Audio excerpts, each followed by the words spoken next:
Pengunjung sidang dilarang berbicara satu sama lain, makan minum, merokok, membaca koran, tidur, dan atau melakukan perbuatan yang dapat mengganggu jalannya persidangan dan mengurangi wibawa persidangan.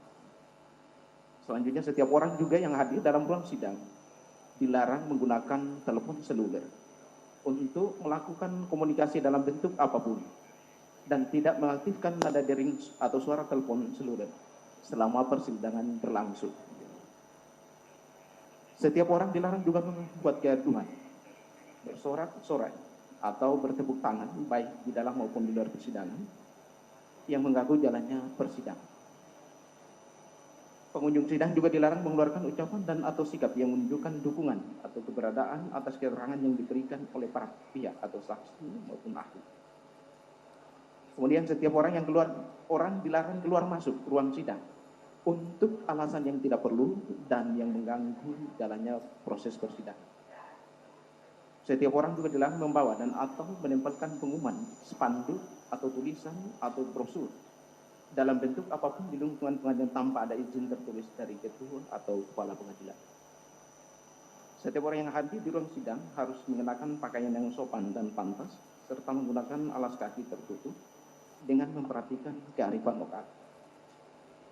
Setiap orang juga dilarang merusak dan atau mengendarai sarana prasarana yang ada di sana. Perubahan tetap pada permohonan ya, tidak ada perubahan atau penambahan. Ya, oke. Dipersilakan kepada pemohon untuk membacakan permohonannya. Langsung karena tadi sudah tanya identitas, langsung kepada adapun hal-hal yang menjadi dasar mengajukan permohonan. Silakan. Terima kasih Yang Mulia, kami akan membacakan permohonan kami.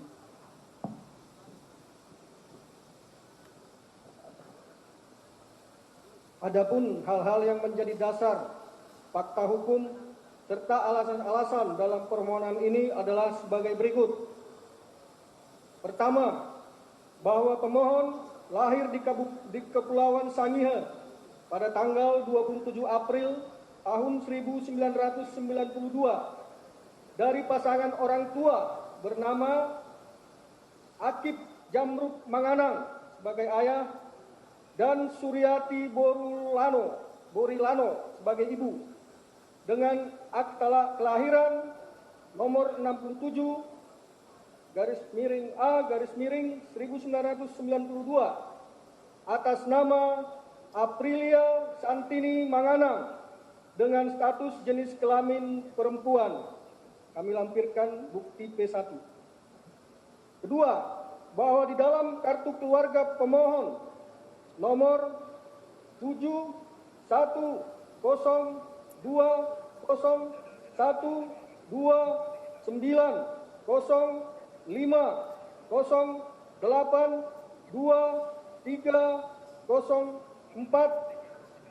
tertulis nama sebagai Aprilia Santini Manganang dan berjenis kelamin perempuan dengan nomor induk kependudukan 322373049200001.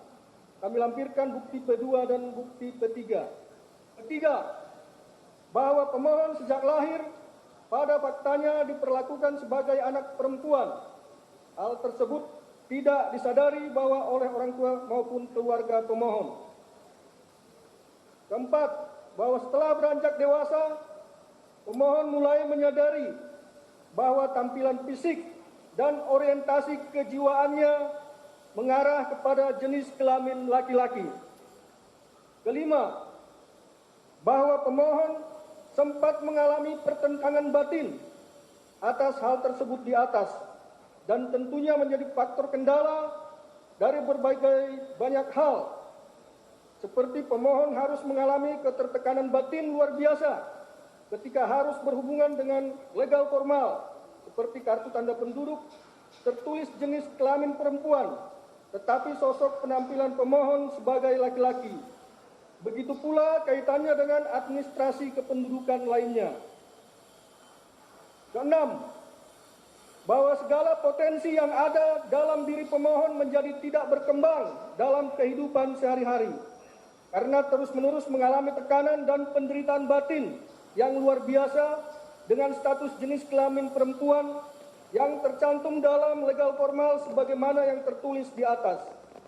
Ketujuh, bahwa berdasarkan hasil resum pemeriksaan kejiwaan dari dokter ahli kejiwaan Rumah Sakit Pusat Angkatan Darat Gatot Subroto di Jakarta, diketahui bahwa pemohon merasa tertekan dan tidak nyaman terhadap situasi yang dihadapinya dan mempunyai ide untuk menarik diri dari lingkungan sosial, dan pemohon dengan kesadaran penuh siap menjalani kehidupan dengan identitas jenis kelamin sebagai laki-laki yang secara fisik dan mental, administrasi dan hukum. Kami lampirkan dengan bukti P4. Kedelapan, bahwa atas dorongan situasi tersebut di atas, pemohon telah memberanikan diri untuk memeriksakan kondisi medis dirinya kepada instansi yang berwenang. Dan sembilan, bahwa berdasarkan hasil pemeriksaan medis dari dokter spesialis bedah plastik Rumah Sakit Pusat Angkatan Darat Gatot Subroto di Jakarta, diketahui bahwa pemohon mengalami kelainan di alat kelaminnya dengan istilah kedokteran hipospadias. Secara medis dapat disimpulkan bahwa yang bersangkutan adalah berjenis kelamin laki-laki. Kami lampirkan bukti kelima. Kesepuluh, bahwa mengingat status hukum pemohon dalam administrasi kependudukan adalah berjenis kelamin sebagai perempuan dengan nama Aprilia Santini Manganang, tentunya secara hukum harus dilakukan penyesuaian dan perubahan atas status hukum pemohon dari seorang yang berjenis kelamin perempuan diubah menjadi berjenis kelamin laki-laki. Dengan demikian, dengan nama dari Aprilia Santi Manganang diubah menjadi Aprilio Perkasa Manganang. Bahwa sebagaimana ditentukan oleh ketentuan pasal 13 untuk pasal 16 Kitab Undang-Undang Hukum Perdata tentang pembentulan akta dengan mengajukan permohonan ke Pengadilan Negeri agar memerintahkan kantor catatan sipil merubah dalam register tersebut. Bahwa berdasarkan pasal 56 dan penjelasan pasal 56 Undang-Undang Nomor 23 Tahun 2006 untuk Undang-Undang Nomor 24 Tahun 2013 tentang perubahan atas Undang-Undang Nomor 23 Tahun 2006 tentang administrasi kependudukan menyatakan sebagai berikut.